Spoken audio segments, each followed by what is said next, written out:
తెలంగాణ గడ్డ మీద ప్రజాస్వామ్యాన్ని స్థాపించింది. ప్రజాస్వామ్యం అంటే దేవుడి కార్యం.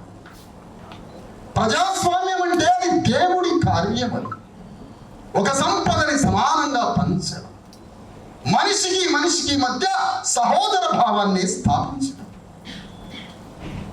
మనిషి మీద మనిషి వికృత ఆధిపత్యాన్ని ఎదురించే స్వేచ్ఛగా బతకడం, ఇది దేవుడి కార్యం. ప్రజాస్వామ్యం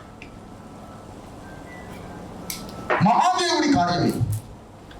అలాంటి దేవుడి కార్యం ప్రజాస్వామ్యం. ప్రజాస్వామ్యానికి మారు రూపి దేవుడి కార్యం. మరి అందుకనే దేవుడి కార్యాన్ని దేవుడే చేయాలి. ఎవరు దేవుళ్ళు? ఎవరు దేవుళ్ళు? బీసీ ఎస్సీ ఎస్టీలే దేవుళ్ళు. మనమే చేయాలి ప్రజాస్వామ్య కార్యాలు.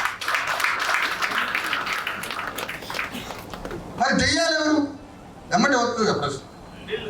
ప్రజాస్వామ్యానికి వ్యతిరేకులంతా దెయ్యాలు, సైతాన్.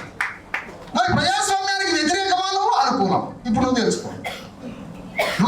మరి అందుకనే ప్రజాస్వామ్యాన్ని, రాజ్యాంగాన్ని స్థాపించడం, ప్రతి హృదయంతో కట్టడం, నాన్ సేలబుల్గా.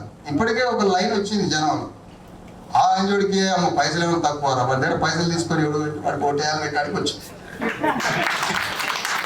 ఇది 50% వచ్చింది. ఎట్లొచ్చిందో వచ్చిందా అమ్మ?